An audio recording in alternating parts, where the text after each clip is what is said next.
Hi, and welcome to the NPC Sports Podcast. You might see that our panel looks a little bit different today. I'm still Ben, but Logan and Dakota have more important issues to deal with, I suppose.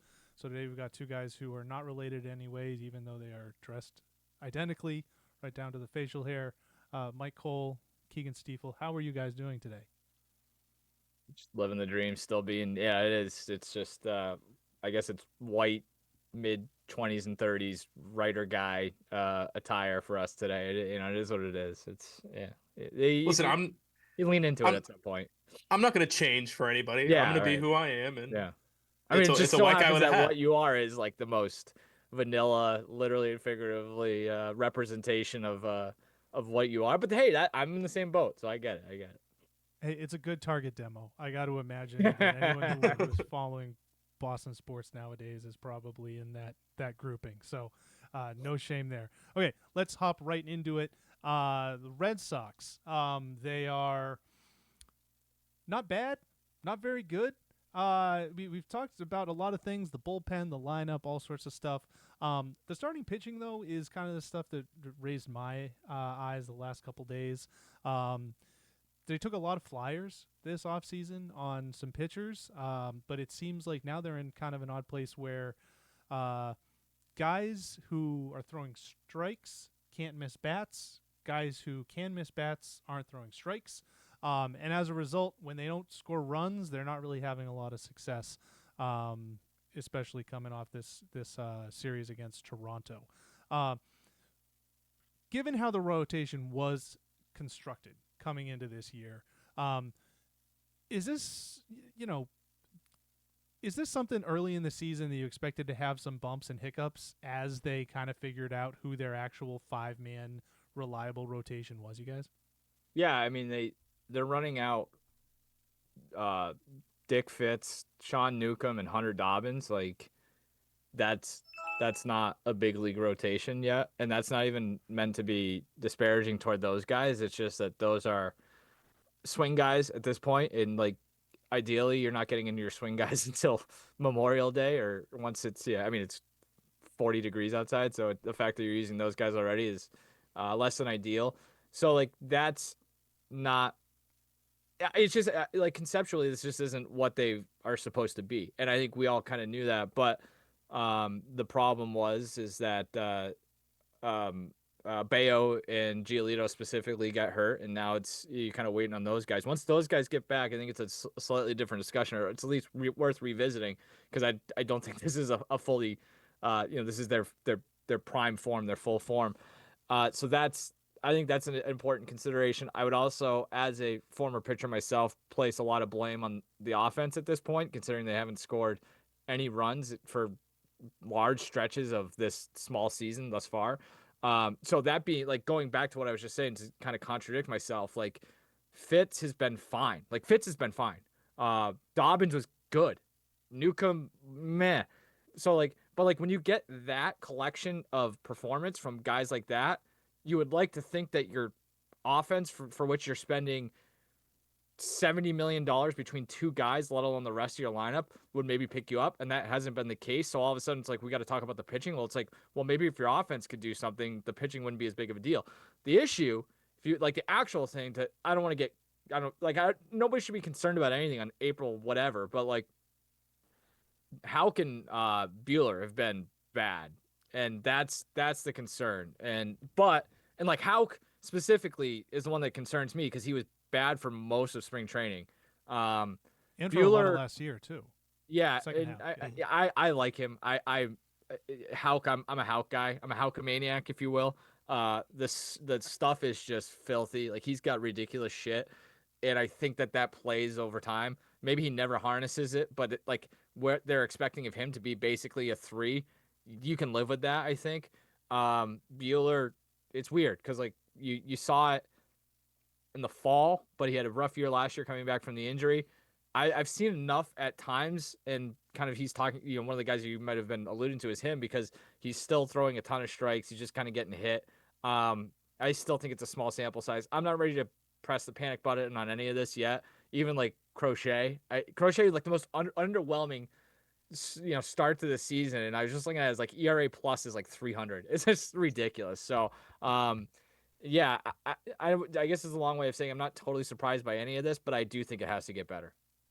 Bueller's the interesting one to me because he said before the season he did an interview and he was just like, "I'm still learning how to pitch because for 6 years it was I could just throw it by everybody, Yeah. and now he can't. So it's how do I learn to get around people instead of throwing it by them?" So I think that's gonna come. I think Andrew Bailey's a good pitching coach for him to have because he's so focused on the off speed stuff. We don't want you throwing fastballs. I don't think he should be throwing fastballs at this point in his career because they're just not nowhere near what they were, during his prime. So I think it'll take time for him. Houck, like you said, is he ever gonna harness it consistently? Like he will through a 4 week stretch and look like the best pitcher on the team, and then he'll go and give up 3 home runs in a game, and it's like, where's the consistency here? So for those two guys, like Mike said, not the panic button, it's something to pay attention to moving forward. And then with the rest of them, with the Dick Fitz and the rookies that are coming up and all that, like they're not going to be here in a month and a half. Maybe Dick Fitz will, but when Bayo and Giolito get back, Cutter Crawford's there. I think he's going to be interesting, whether or not you want him to start or be that long relief guy. That's a decision that's going to have to be made. But when you have 10 guys fighting for a 5-man rotation, and right now you don't really have the option of all 10, I think when you do, when everybody gets healthy, things are going to fall into place the way they should. At least you hope that, right? Yeah, Bueller for me has been kind of put into a unfortunate position because at least my perception when they signed him was not that they were expecting him to come in and be their number 2 starter. Right. Because it looks like, his stuff is just not there yet. I hope it's a yet, that it's like it's not gone. It's just something he has to get back. But yeah, he was kind of the guy that you were looking at the rotations like, hey, this rotation could be okay. Crochet at the top, it could be good. And if Bueller ends up rediscovering some of his stuff, then that really puts you over the top. But because of the injuries to Bayo, Crawford, Houck obviously struggling, Bueller's ended up being under a lot more of a microscope than you probably would have liked him to have been 2 weeks into April. Just looking at it right now, it's like he's not missing any bats. Right. Like his whiff rate his whiff rate was bad last year relative to the rest of his career, and it's gotten worse this year, which isn't probably not the greatest, combination for Fenway Park or the AL East. But I think you made a good point, Ben. Like he's been put in a tough spot where it's this is a guy who you're kind of hoping has like a 4.75 4.5 ERA when it's all said and done this season, and it's like we won a lot of 6-5 6-4 games with Walker Buehler, and we can live with that. And like he goes to the bullpen in the postseason if you get in, and becomes that swinging guy again where maybe the stuff plays up where he doesn't have to pace himself over 5 or 6 innings. So yeah, you're kind of jamming a square peg into a round hole with a guy like that. The name value thing I think plays into that too, because fans, from a fan perspective, it's like we got Walker Buehler and he's going to be our number 2, and really he should be your number 5. He should be the guy that's like, all right, we need a good night from the offense because he's still working through whatever he's working through. Like I said earlier, he's learning how to pitch right now, so putting him in a spot where people view him as that, all right, we got Crochet, we got Buehler, we got Houck. That's just not what it is. Buehler is a guy you're hoping that when you get to the end of the season, he's starting to ramp up, like and really just be the guy he was last year. That's where the value is. That's what you paid the money for, is for the postseason, and hoping that adrenaline wise the stuff plays a little bit better, and you can use them in a bunch of different roles. One of the guys who has benefited the most, in my opinion, from this not missing the bats is Ceddanne Rafaela. He looks great because he's got so much action, so many balls to run down. Just hit rockets to right center field, and then he can make the greatest catch of all time. Well, that is a thing to kind of point out, though. I know you're not necessarily meaning to do this, but they've committed a bunch of errors now in the last like handful of games. And again, when it looked like it was going to be, the defense was not going to be an issue to start the season. Like it was like, oh, all right, yeah. Like Campbell, I believe in Campbell's defense, despite what some people might say. Story, I believe in his defense. Obviously, Raphael is sick. Like and Bregman like that. So like theoretically, the defense should be better again. So you're asking a lot out of your pitching staff if you can't catch the ball behind them too. So like we were under the assumption that they were going to hit and they're going to field. They haven't done either yet. So it's like, what do you expect from the pitching staff? Like, that's kind of an issue too. If you think about what the errors were too, like, do they have 3 catchers interferences early in the season? It's been like Well, that 10 was games, the which thing. is Yeah, like I think like even just Cora pull the mentioned glove that. back, Yeah, man. It's not yeah. that difficult. And It's Campbell moving increased him now. Yeah. from second to the outfield and then back to second, he had 3 errors in 2 games. I think they pile up and it makes it look a lot worse when you're looking at like the raw numbers throughout the season. Hopefully, you know, when you get into May and it's not 40 degrees outside, it's a little bit easier to field the ball. I don't want to be the excuse guy for the Red Sox because they haven't earned the right to have excuses made for them, but it's freezing outside and they handled it worse than the Blue Jays did for sure. But I don't think they're going to be booting the ball around the way they did in this early portion of this series and next month, you know? One other point to kind of make, and this might be a catapult into what you want to talk about next, Ben, but like, I think you saw it on Tuesday night with the Campbell play, like super athletic, goes into the hole. He was shaded up the middle, goes into the hole, makes a play, makes a decision he probably doesn't make 3 years from now to throw that ball. The throw was bad, wasn't terrible, but you've got Romy Gonzalez at first base, who is not necessarily a natural first baseman, and like you would like to see a guy come off the bag to make that play and limit the damage there. It's the guy's still going to get on, but maybe it saves a run or two or whatever it was. And like it's a right-handed backup first baseman. That's a tough play for him to make. Like you're just going uphill with everything on that play. And you, like I said, you just at least like to have the presence of mind to come off and make the catch and make the play, and then go from there and just kind of live to see another day. But that's what happens when you don't really have a backup first baseman, and like that's kind of where they're at right now too. So Yeah, no, that is a good segue because I wanted to my prompt is kind of the Connor Wong injury. In totality, I don't think losing Connor Wong is a huge issue, but I do think that the irony is they were almost inviting or welcoming an injury at almost any position on the field this season with the way the roster was set up, except for catcher. And it just so happens that catcher is where they've gotten that injury. But I also think that Wong, and you mentioned Romy Gonzalez, Casas, Campbell, even before he got hurt, Wong was part of problem is probably too strong a word, but just an infield that is not doing themselves a lot of favors defensively. Like you mentioned the defensive interferences. I know you mentioned the Campbell play last night. Another one that I think would have been great for a first baseman to have made was Bregman made a tough play going to his right to snag a ground ball down the line. He had to make a tough throw, so he kind of short hopped it to first. It wasn't an awful throw. Like he bounced it, but it wasn't like a really off. And Gonzalez just couldn't scoop it. Yeah, I mean, they're in a spot where it's like you're not hitting the cover off the ball, you're not striking people out left and right.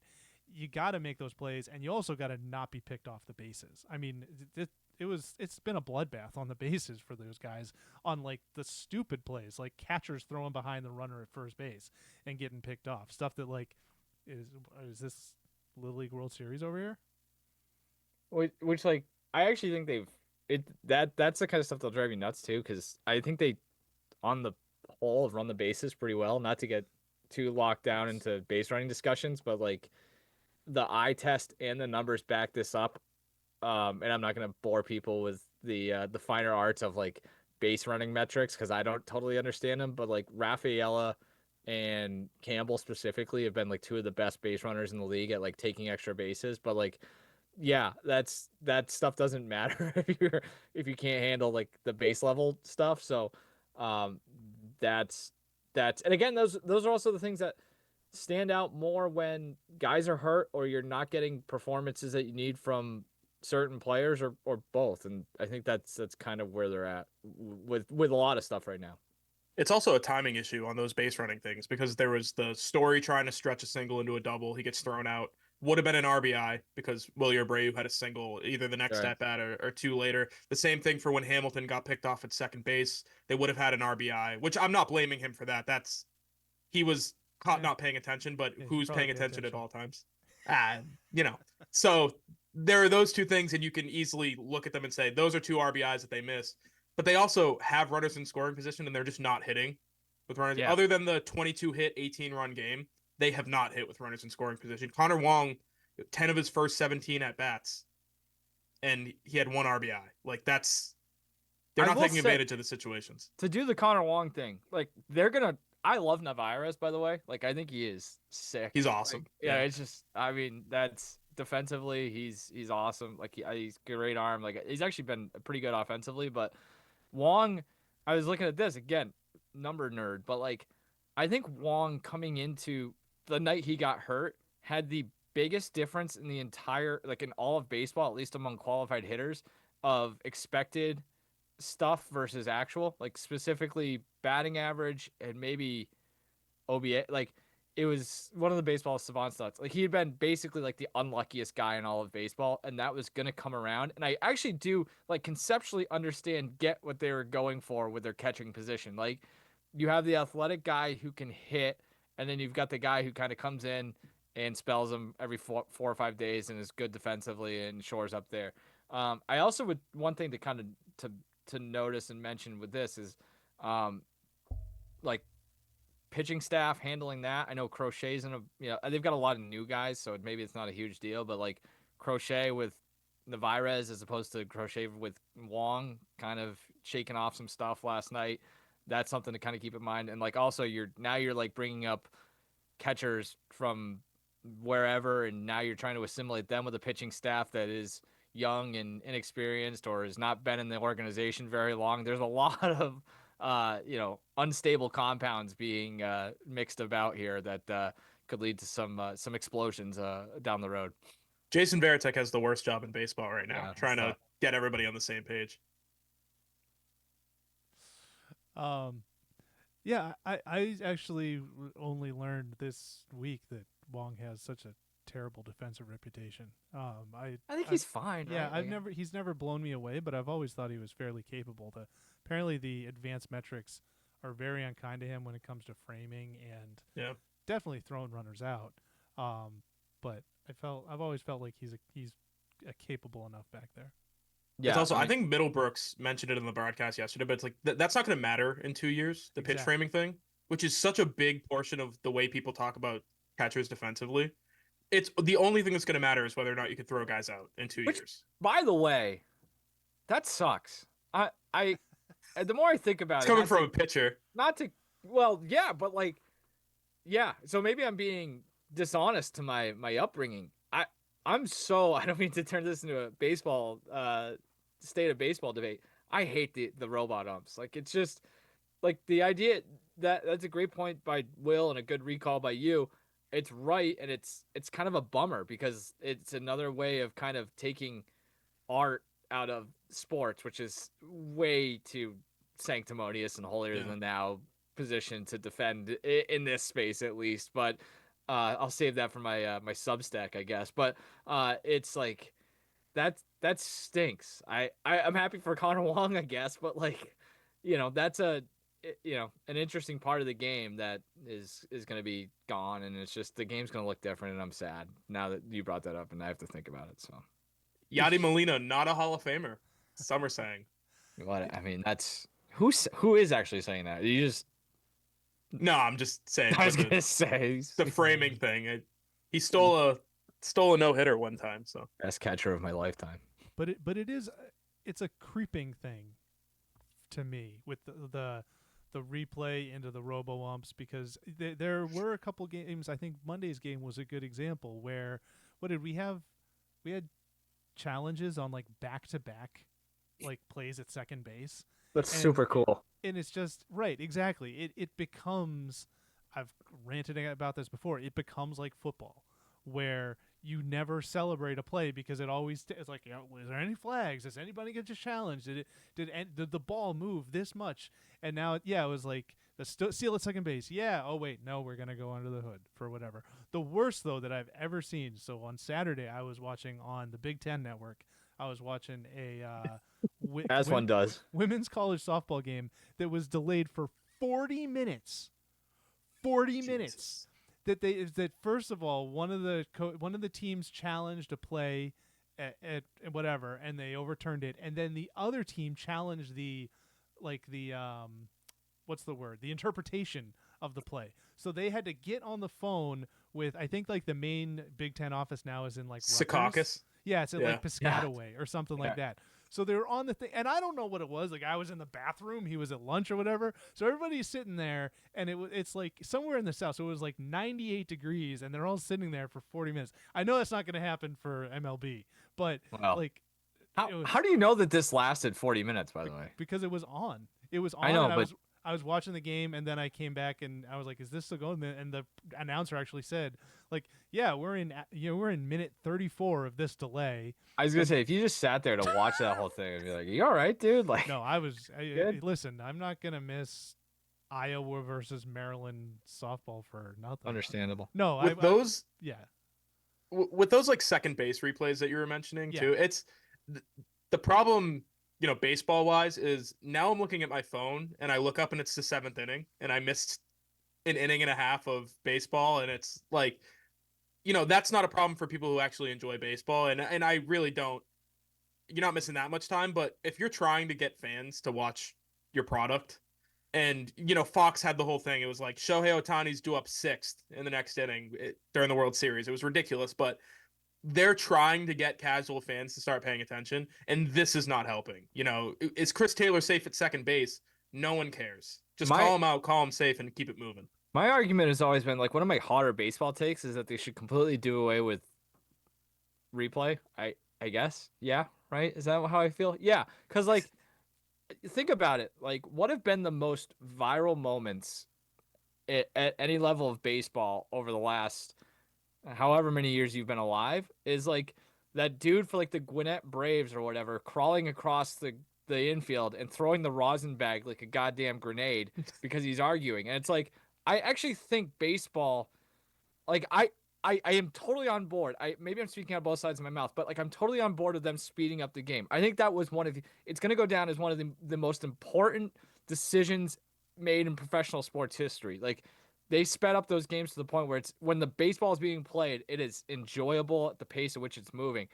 But like I'm more than willing to blow that up for 10 minutes to watch a guy absolutely lose his mind and argue a play that is clearly wrong. And like I'm okay with getting some stuff wrong, I think, if it means entertaining me, because I don't really give a shit what happens in the game anymore. I want to be entertained. So like the outcome is kind of secondary. And I know that is a bad thing to more or less admit, but like it's more entertaining when there's baseball lends itself to just grouchiness, and I enjoy that like in a way that you don't get in a lot of other sports, and like you're taking a lot of that away now, and I just the idea too of there's going to be a World Series game at some point where we're all just kind of waiting to see if a challenge is correct, and it's like, well, there goes the excitement, there goes whatever it is that gets you jacked up about postseason baseball. It happened in the 2020 World Series. I don't think anybody was watching that one anyways, because it was like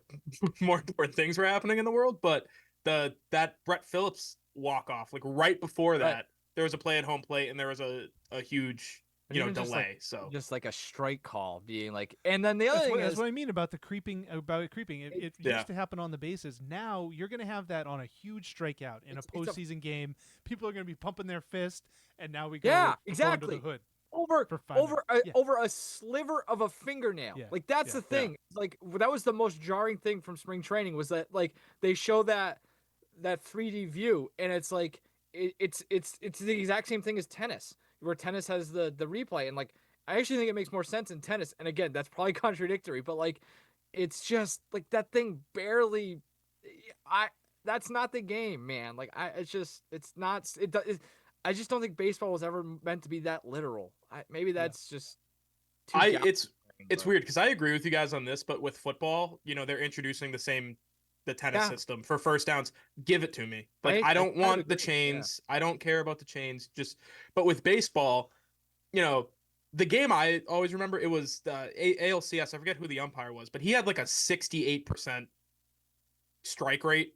He was awful, and it cost the Red Sox. They would have tied the ALCS. They ended up going down 3-1. So That's the one I remember.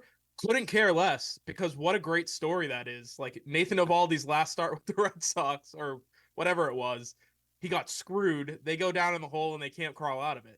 I think it's a great story thing. This is such a media point of view, though. Yeah, that's true. You know, like I am with It's you. I don't care about the outcome. Yeah. I care about the storyline. Yeah. Robo-umps. Lovely. Okay. Keegan, I'm happy you're here. Yeah. Have I told you that today? Yeah, I'm happy to be here. All I right. appreciate you having me on. I love having you here because we're going to talk about the Patriots. And Logan and Dakota and I have talked about the Patriots, and none of us know what we're talking about in the universal terminology. But we've really run out of stuff to say about the Patriots. I don't know if you know, but they have not played a game in a couple months. It's been a while, yeah. Neither of any of these players. There haven't really been any, there was the combine and pro days, but nevertheless, a lot of the mocks and the prognostications, all this stuff are changing. I guess I'll just lay it, as a draft nerd yourself, what do you think about the Patriots draft outlook, specifically as it relates to like the first and maybe the second round? Let's just go like first day. Yeah. I think they're in a good spot because they can do a ton of different things. I've given up on the Travis Hunter and Abdul Carter thing just off the cool factor, like how fun it would be to be able to watch good football players play for the Patriots because it's been a while. But that was kind of where my mind was at originally. I made the argument that NFL teams are stupid and they reach on quarterbacks every single year. Why would this year be any different? But the closer we get, the more it looks like it's going to be Cam Ward, Travis Hunter, Abdul Carter, 1, 2, 3. So with the fourth pick, I think realistic outcomes, it's Will Campbell, Armand Membu, so whichever tackle they like the best, or it's a trade back. And there are two different ways they can go about it. You could trade back a few spots, take a tackle there. You feel more comfortable. You recoup some value in the second round. Or you could trade back considerably and take a tackle. And then, or on the first one, you could jump back into the first round. So the way I've thought about it is trade back to 7 or 8, take one of the best players available, whether it's Tyler Warren or the Michigan defensive tackle or whoever you like there, trade back into the first round and take one of the tackles that'll be there, or you could trade back into the middle, take a tackle, and then you have a bunch of second round picks moving forward. So as a draft nerd, like you said, I enjoy the different outcomes that could come out of it because it gets the brain moving a little bit. I'm sure people are just like, just take Will Campbell and move on because who gives a shit? But that's the way my brain works. I mentioned this last week. I'm sure you saw it, Keegan. Who's coming up from 7 or 8? So, like, why? If this draft is what this draft is, and remember teams are willing to pass up on quarterbacks at 2 and 3, like, why is somebody going to come up from 8 to 4? The New York Jets are just historically dumb. You know what I mean? And who knows? Maybe they won't. Maybe what we've heard most recently from the Jets is that they really like Ashton Genty and they want to move on from Breece Hall, which I think is like, okay, we have one good player at a position. Let's just replace him. But that's them being stupid. I'm just expecting them to be dumb in a different way, I guess. I guess the more I think about it, actually, like, if maybe a trade becomes more likely if the top 3 goes how you see it. You know what I mean? Where the quarterbacks don't go 1, 2, 3 or what, you know what I mean? Like if all of a sudden it looks like if somebody believes in Sanders and wants to get up and take him, maybe it makes sense. But that was one where it's like, I just don't know. I like the idea of moving way back, but like that's a tough sell. Like that would take some ball. I was just about to say it's the most Patriots draft thing in general, that the one year you want to pick from 20 to 30, they don't have one because that's the spot where somebody's going to move in to draft Jackson Dart in that range. Right. And really, if you have the 20th pick, and I don't know who has it, but you have Pittsburgh who could move up to take a quarterback. You have, some of the teams, maybe a Cleveland who took Travis Hunter first and wants to jump back into the first round to take a quarterback. They could do that. So it's a really tough year to have the 4th pick. I think it's the worst year possible, and it's great timing because they had the number 1 pick and they lost it because they beat a team who was actively trying to lose a game. So it's they're in not the greatest spot, but from a viewer standpoint, the amount of different directions they can go, I think is great because you're going to start to see in the days leading up to the draft the maneuvering that happens around them, and that's really going to kind of paint the picture of what they end up doing. I guess I kind of share Mike's wariness though, because Yeah. I don't know that they have a lot of different ways that they can go. Because, like, to Mike's point, if you, like, let's say you really like Abdul Carter or Travis Hunter, and so like you're one, why would you not just make a deal with the Giants? You know Right. what I mean? Rather than wait and see how it shakes out and like, oh, Abdul Carter or Travis Hunter is available to the Patriots. I better make a deal with the Patriots. Like, no, if you really like them, make a deal with one of those top 3 teams and not even leave it to that chance because I don't know Yeah, that who's there's moving up for Will necessarily Campbell? Or what's know, that? Yeah, I I don't think know that there's the somebody only that's gonna be there at 4 that is all of a sudden gonna force somebody to move up because the only like scenario sorry, I go ahead. actually see it. No, I was just like it's Shedeur Sanders. Does somebody fall in love with the number 2 quarterback at 4? And I think Hunter and Carter are clearly number 1 and 2 in terms of best player in the draft. I think Cam Ward is a worthy number 1 pick just because he plays the most valuable position. It's it's a team convincing themselves that this could be a long-term starter. If they see Geno Smith and Shedeur Sanders, I'm sure a lot of teams would trade up for him. I don't know how many and if they're in the range to actually move up with the Patriots. Though. Right, but again, just looking at the draft order, right? Let's say that the New England is on the clock and Shadur Sanders is still on the board and the Jets want Yeah. him. Jacksonville is not taking Shadur Sanders. So Right. if the Jets are worried about Las Vegas taking Sanders at 6, why don't the Jets just make a deal with Jacksonville? Because there's not they like there you don't need to worry. So that like that's kind of my thing is it's Right. like yeah, you could say okay, well, the Jets would want to take the Patriots pick to leapfrog Vegas, but they could do the same thing with Jacksonville a pick later. And that, like, again, just taking a non-Patriot centric look at this, it's like, yeah, they could make deals there, but if you want to move up, the Giants are a better option than the Patriots. If you want to move into that mid tens range, the Jaguars are a better option than the Patriots. Like, there's so many other trade Yeah. partners that for me are better options than the Patriots. That's why I think No. at the end of the day, like I'm saying, I think they're just going to end up taking Will Campbell, or Yeah. they're just using the pick because they're not going to be able to find a trade partner as ideal as it would be. Betting wise, if we're throwing it back to an old show that some of us have been on, I think Will Campbell is at 4 to the Patriots is probably the easiest bet you could make with all other than Cam Ward going 1. But I still think even if you take Will Campbell, the way they're set up moving forward, they've added depth at so many different positions that they can give up a future first or a future second to move back into the first round. And do you want to draft a receiver there? I don't know after the Diggs signing, but there are a lot of defensive, like really talented defensive players that are going to be sitting in that 25-32 range. I don't know if a team's going to be willing to trade back into the first round if it's the Patriots or not, but with the value that they have in future years and how little needs they currently have on the roster, I really only think it's left tackle, and you're looking at a team who could compete for a wild card spot. If they can address that early, you can still move into the first round and get a guy, a difference maker, I would say.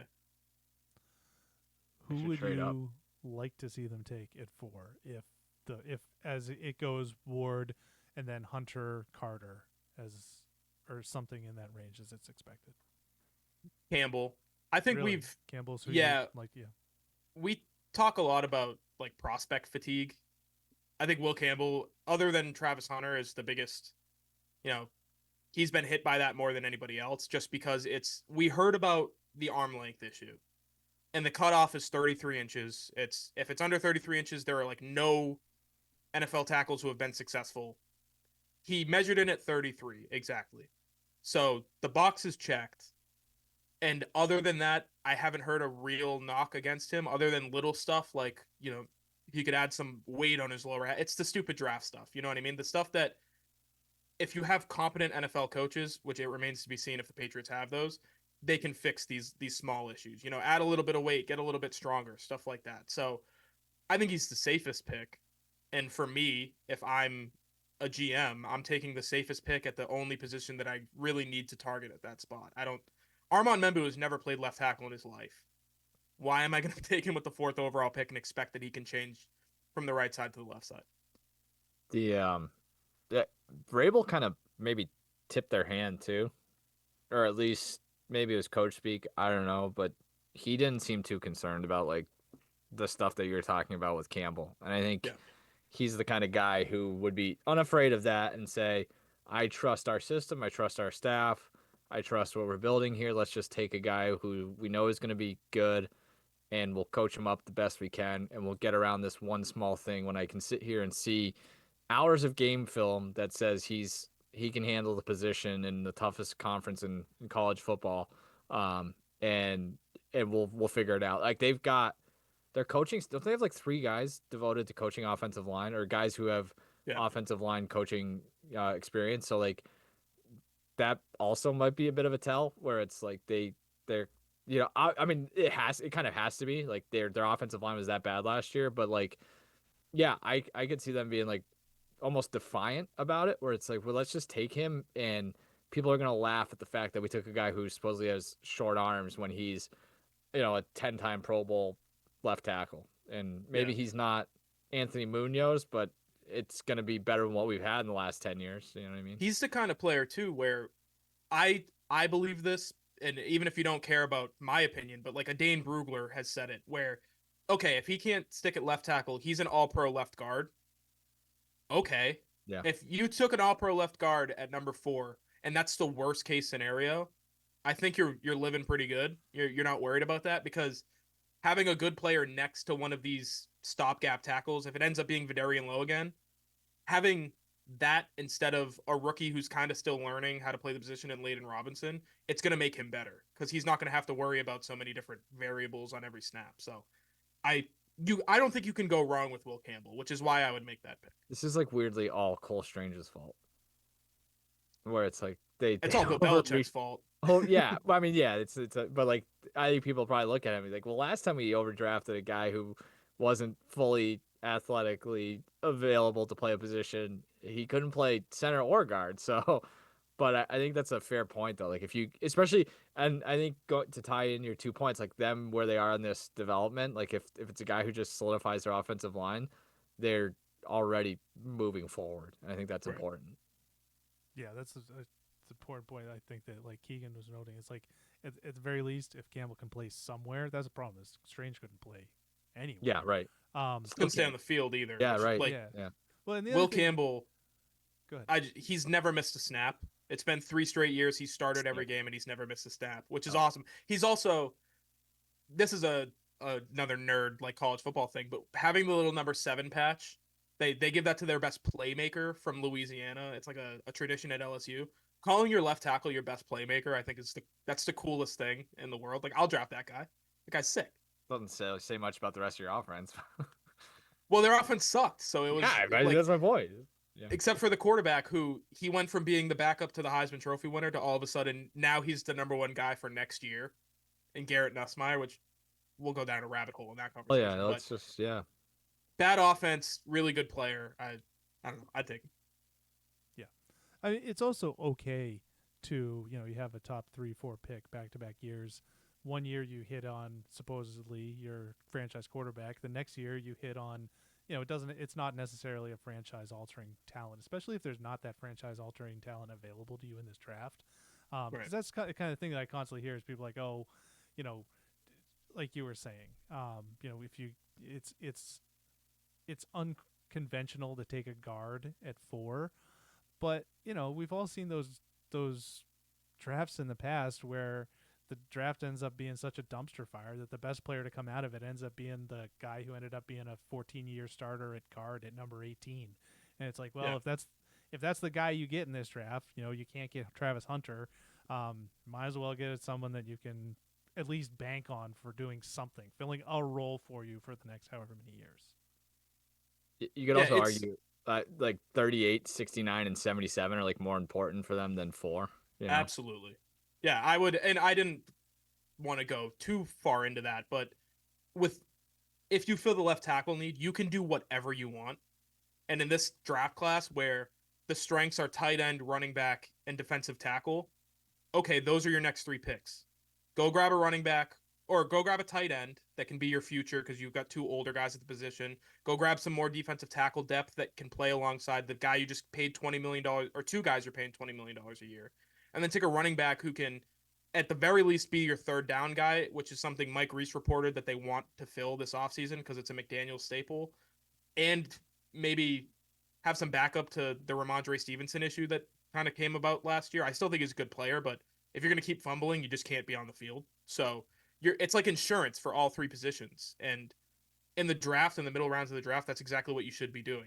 It's insurance for positions you currently have that can eventually grow into starters or cornerstones on the roster. The irony is like you can miss on first round picks. Like I, as long as your middle rounds are good. I root for a team that consistently whiffs on first round picks and is in the playoffs every year because they know how to draft on days 2 and 3. And you don't overspend or over allocate capital at positions that other teams go nuts for. I mean, I guess like you could say the Bills are kind of in a similar situation or have been, as long as you have a quarterback and as long as you're good in those middle rounds, you're probably going to be competitive. So they've got one of those things. They certainly have not had the other thing for the last 5 years.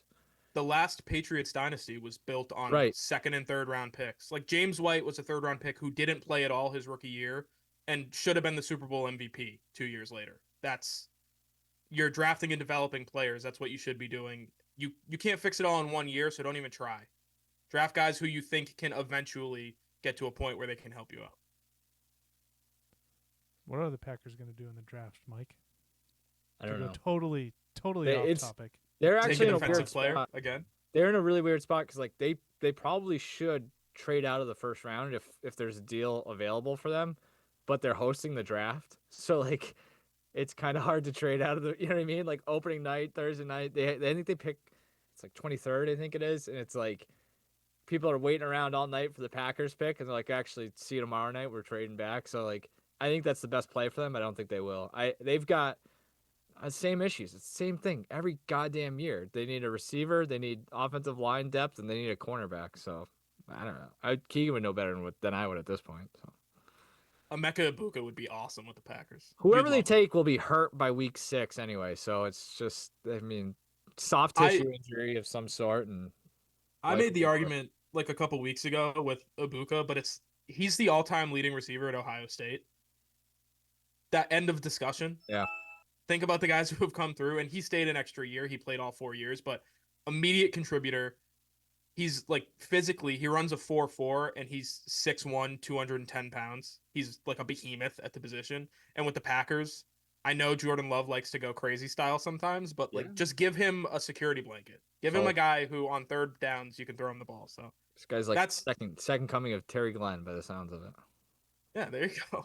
That's the only Ohio State receiver I could think of off the top of my head. Former Packers great Terry Glenn did play for the Packers, so couldn't be any more different if you wanted to compare wide receivers. But I honestly think like Jordy Nelson, just like stocky, throw him everywhere. Hey, I'll take anything. Can you catch the ball? That's fine. Because I got that problem too. So probably take a running back or something. Whatever. It's in a good mood today, but. Well, I think we'll stay in the upper Midwest to segue into the next segment. So, Keagan and Mike, you've only done this once before. We finish up this show with the segments called Behind the Keyboard. What differentiates us from your normal idiots sitting in front of their computers talking about sports, although we are that, is also that we have a modicum of experience from covering sports. We provide some insight, some impressions, some memories that we have.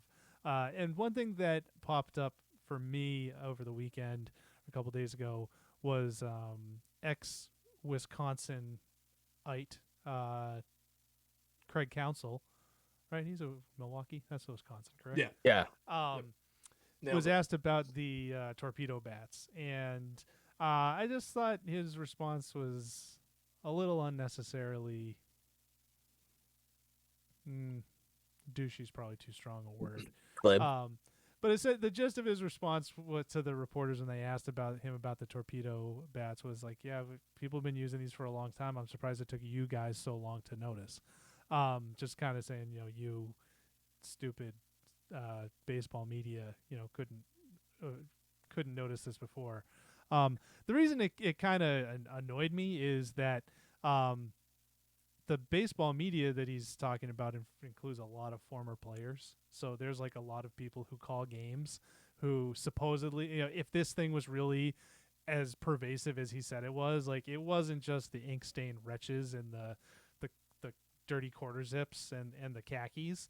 It was also the former all stars and non all stars of the world who also missed it, so to speak, which they didn't. I also remember a few people pointing out that um, Stanton used one last season in the playoffs. But that kind of did set the tone. I'm sure in the past, you guys have heard that when you've been in scrums of athletes or coaches or whoever referring to you guys. If you're ever on social media, people give you all sorts of grief over sports media or you guys are doing this or that.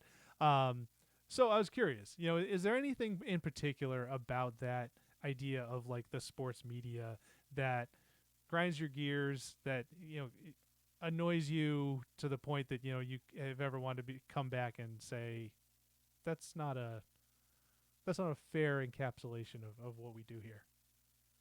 I the one that I immediately thought of, and it's a similar example of the council thing. Draymond Green went on his own podcast and argued that the media is the reason why he has the reputation he has. But it was on his own podcast, which I think is just an issue of him not knowing what the definition of the word media and the fact that he has two of those shows and he also does TNT pre and post game work when his team gets eliminated from the playoffs. Like, you are the media. So if you have an issue with specific people, just say it. Or if you have an issue with a certain subsect of the media, like I think a lot of these guys don't like the people who show up and ask them questions because it's in some respects it's holding them accountable, and others it can be annoying. Like I fully understand that if I went 0 for 4 and I had some idiot like me asking me like how come you can't pick up the fastball, Rafael Devers, I'd want to punch him in the face. So I get it. But the use of the word media as an all-encompassing, like, just the people I don't like, really, it grinds my gears. And specifically when it's a guy who has spent the last 5 years, setting himself up to be a member of the media when he's done playing, even though he already is one. It's just, I think he stinks and people like him stink. It does stink. This was a tough one. I didn't have a great like specific example, but it was kind of striking, and this is interesting timing. Is yesterday or earlier this week, whenever it was, Colin Morikawa was had his Masters press conference, and so he got a little bent out of shape a few weeks ago because he choked it away. I think it was at Bay Hill, and somebody asked him, they asked him about it, or he skipped media. And then they asked him about it a week later. I think that's the course of it thing. And he said, they're like, well, why didn't you talk after Bay Hill? And he's like, or whenever it was, he's, I don't owe you guys anything. I was like, all right, cool. Didn't he So say I don't need you guys? Wasn't that one of the things? no, I think he said, I don't owe you anything. Oh, okay. It's some iteration of that. But uh, so Chris Powers, who I think works for Golf Digest or Golf.com, one of the two, he's down in Augusta and he was asking everybody about it yesterday. And credit to him, he asked Morikawa about it. He's like, "Do you think it's kind of unfair that, or do you guys have a reputation as being a little bit soft, at least compared to other golfers?" And Morikawa was like, "Well, first of all, I don't, that's an interesting way to ask the question." And it's like, oh God, he's already in full bitch mode, and so he went on and just kind of spun his wheels verbally for a little bit. And basically the gist of what he said was like, you guys aren't here when I shoot 67 on like a Friday at, you know, Valspar or whatever. And it's like, yeah, man, like not a, it's I guess like the way to answer is like the misunderstanding of like what the media's role is or what the media should be doing on a consistent basis, or like it's like, no, man, like when you play poorly in a big spot, like that is far more, you know, engaging and attractive to people who are going to consume content, and therefore people are going to create content about it. It's not super complicated. And like if you have a problem with that, that's just the way it is in this industry. And like you maybe hate the fact that like the media is part of your industry, but it is, at least until we're replaced by robots and everybody has a PR firm that just does, that's where they go through. So like him being like, I guess the big thing is like, if you're gonna say, if you want to talk to me when I play poorly, you've got to talk to me when I play well. It's just misguided and I think flat out wrong. I'm guessing he does a ton of media when he plays well too. Like when he wins, if you win a tournament, you do a press conference. Like that's so just I think that kind of stems from like you guys are out to get me type of stuff, and that's always a big annoyance of mine too. I think there are people who are out to get him, but I think there's also just as many people, if not more, who want to just understand what it's like to perform or not perform in a high stakes situation. Like I am a guy in my basement who plays golf 6 times a year. Like I'll never understand what it's like to hit a ball in the water at 16 at Augusta. Like you are good, so I would like you to tell me what that's like, even if it's uncomfortable for you. And that's gonna have, I think that probably leads to more fans too. So, just I don't want to lecture guys on like fundamentally misunderstanding the media's role in promoting professional sports, but I think there is some of that sometimes. Yeah, I mean, there is more and more requirement of accountability for fame now than there has ever been, and it's not just for athletes. There's just way less of an expectation that by dint of you being famous, having a voice, being out there with a public image, that there's needs to be any sort of trade off for you. And for an athlete, really the only way that we've found that they become held accountable is as a schmo. If you're at the game, you can boo them. That's why I'm always pro boo. People are like, oh, I'm like, because if you paid a ticket for a ticket to a game, you have no other like recourse. There's nothing else you can do. So like you bought your ticket, you have the right to boo. So that's one. And then the other one is just answering a question. And when it comes right down to it, when you get paid a lot of money to play a game, if those are kind of two of the trade-offs, I don't think those are the worst trade-offs in the world. Because yeah, there's other things you're expected to do. You're expected to stay in shape, go to practice, all that kind of stuff. But we've seen Ben Simmons, Bradley Beal, a whole bunch of other guys that like the contract and the team and is not always enough to hold one accountable. And you can mute your Twitter. You can block people on Instagram, so you don't necessarily need to hear from the public if you don't want to.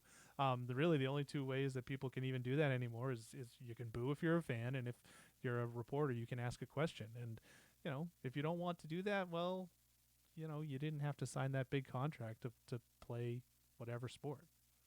I think like the discussion of money is something that makes a lot of people uncomfortable, and like understandably so. But I think athletes take advantage of that a little bit because like if I'm having a discussion with an athlete, we're never going to talk about the differences in our salaries, but I should be able to ask you a question that I think is going to gain traction and do well for whatever outlet I'm working for.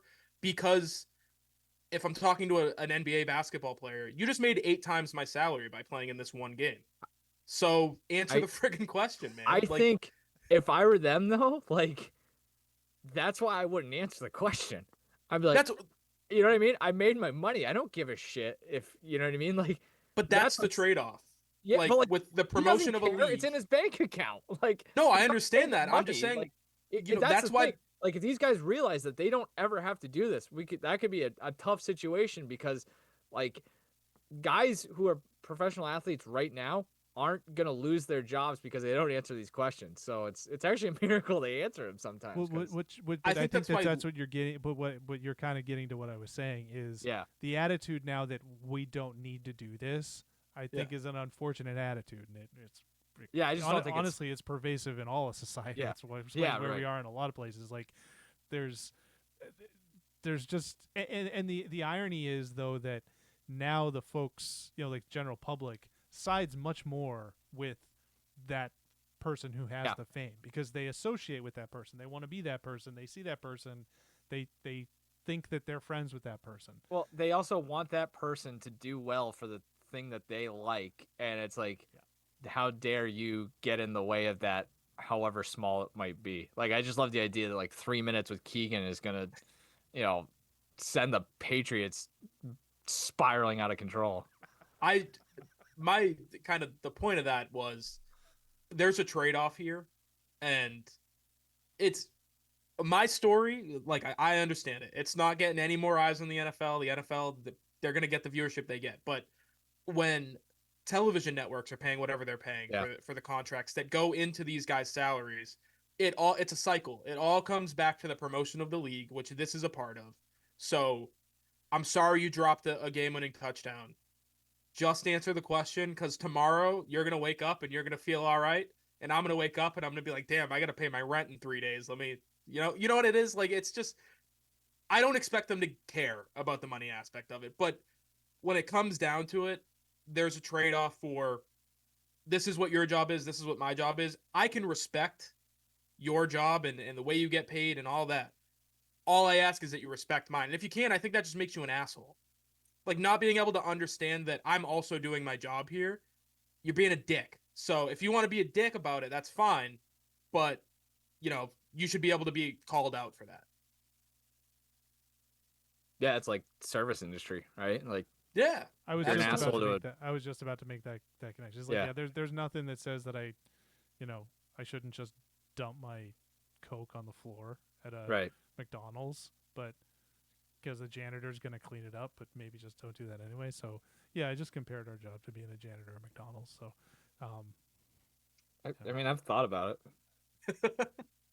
Well, Christina's making $2.25 an hour, so I'm gonna leave her a tip so she can eat something tonight. And there's just an understanding there. Like, I have no relationship with this person, but I'm gonna be decent. I don't think that's a hard ask. janitorial work, in hindsight, especially like a public school janitor, that wouldn't have been the worst move in the world. I I know a couple. They have far less stressful lives Are they than happy? I do, at least, and I don't even have an important job. So If I have kids and I'm not in a better place than I am now, I might just go be a custodian at a college, and now their college is taken care of. I don't have to worry about paying for it. You'll start doing math problems on the walls, and then yeah, I Yeah, was a gonna little Will say, Hunting action.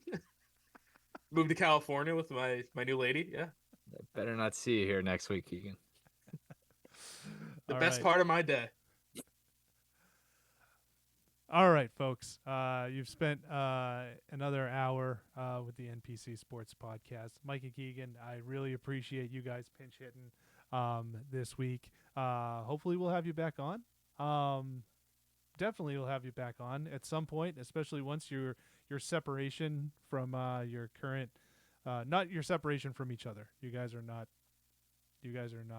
partnered up. There was yet. never a union, so it's fine. But once your guys' separation from your current home organization is complete, we should definitely have like a mega cast or something of some. As long as, I mean, if Keegan get time off from the middle school down the street, I mean, They're Might have pretty to- tough with it, but might I'll have to I'll do it figure during April vacation or something, or at least during the summer. So when Keegan takes time between, mopping the gym floor and repainting the swing set, we can. I need something to do while I'm buffing the floors, so I'll just throw the earphones in and we'll talk. Sweet. All right. For Mike, for Keagan, I've been Ben. Thanks a lot.